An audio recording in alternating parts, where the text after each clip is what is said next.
Hola, soy Madeline Ferrer, estudiante del primer año de Bachillerato Internacional de la Unidad Educativa Julio Moreno Espinosa.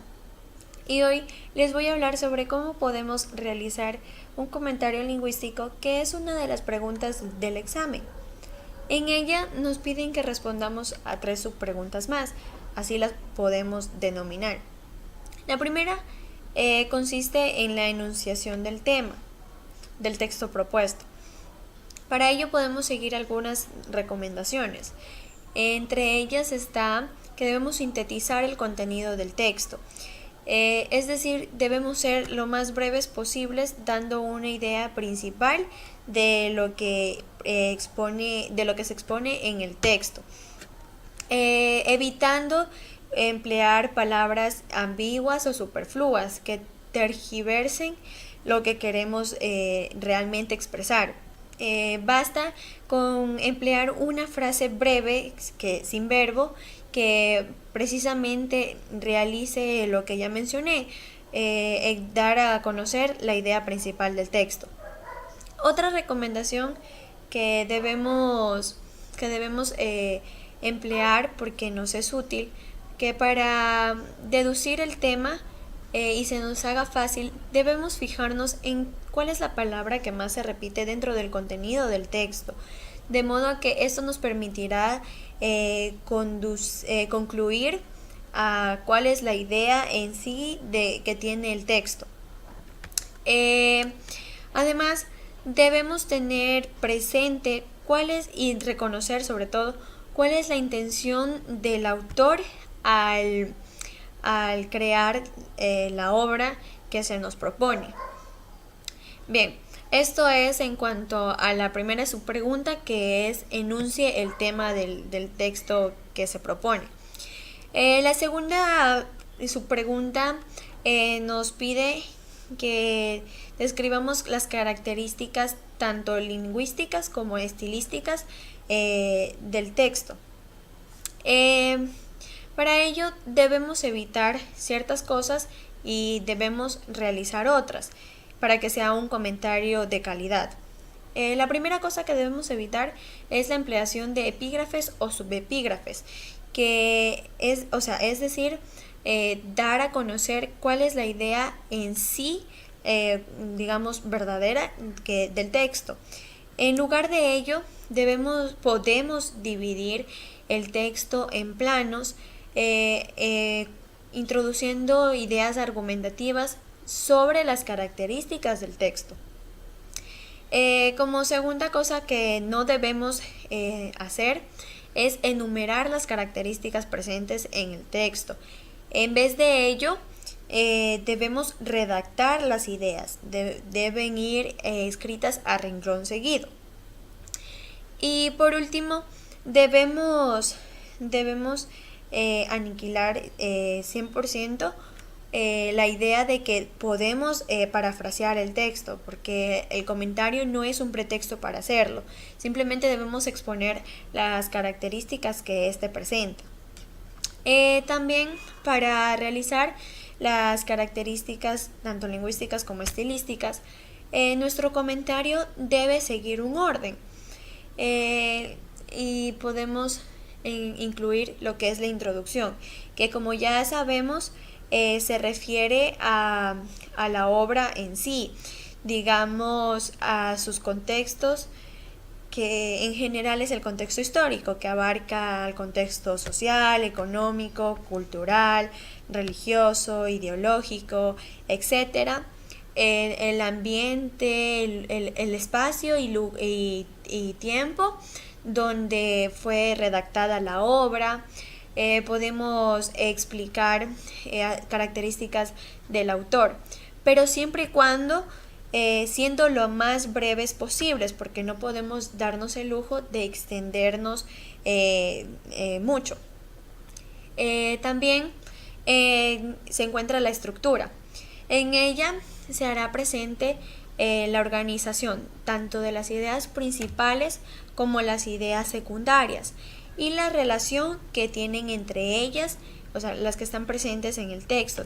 Debemos relacionarlas para ir llegando poco a poco Si se trata de un texto argumentativo, ese nos va a permitir hablar ya sea de una estructura inductiva, deductiva, encuadrada o paralela. Además, para saber cuál es el orden que llevará esta estructura, encontramos 4 planos.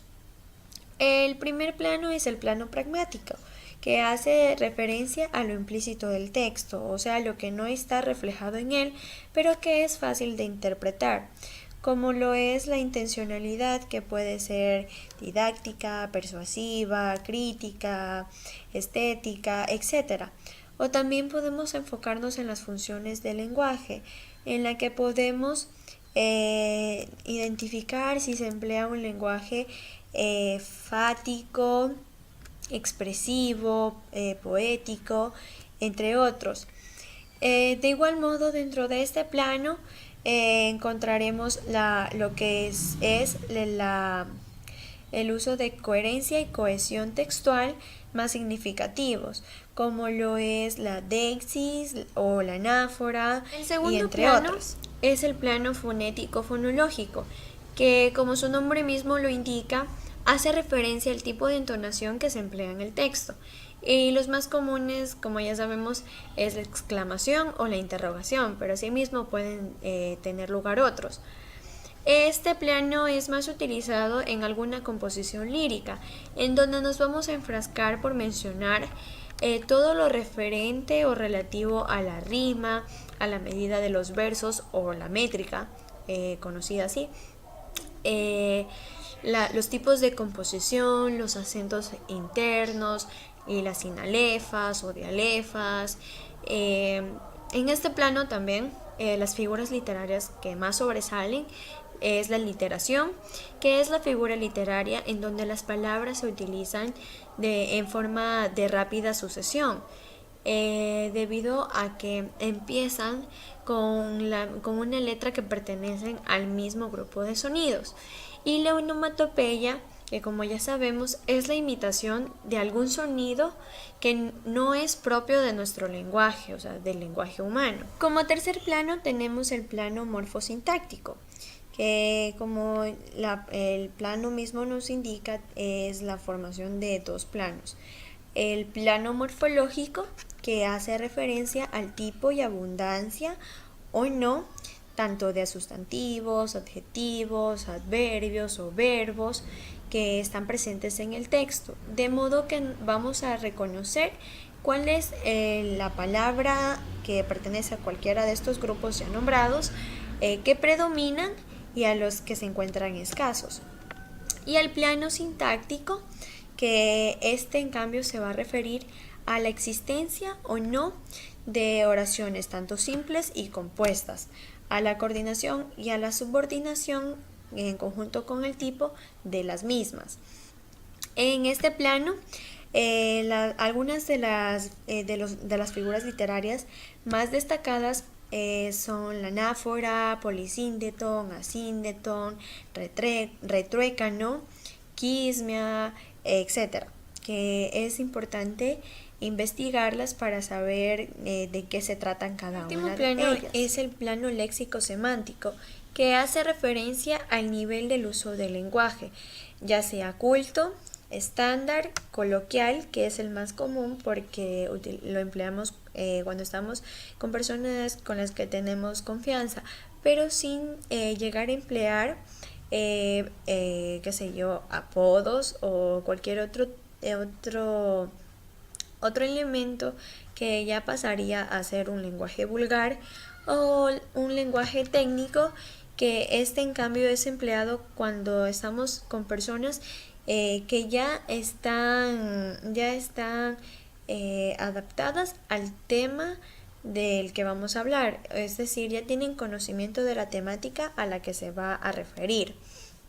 En cuanto al campo semántico, vamos a enfocarnos en la valoración de las relaciones semánticas, ya sea la sinonimia, la entonimia, la polisemia, la homonimia, y al campo semántico que en función del tema. Y en la búsqueda de figuras literarias de pensamiento, como lo es la antítesis, la paradoja, la anáfora, la hipérbole, entre otras. Finalmente, Para concluir con nuestro comentario lingüístico, vamos a dar respuesta a la última subpregunta que nos queda, que es el tipo de texto. Esta podría denominarse la más importante de todo el comentario, puesto que aquí se va a valorar tanto nuestra capacidad de síntesis como nuestra capacidad de recapitulación final, a partir de todos los rasgos lingüísticos analizados en la pregunta anterior, donde vamos a llegar a la conclusión del texto que se propone, ya sea argumentativo o expositivo, etc. El tipo de texto y por ende también la modalidad que se utiliza, ya sea literario, científico, jurídico, y vendría a ser la modalidad si es argumentativa, narrativa, expositiva, descriptiva, etc.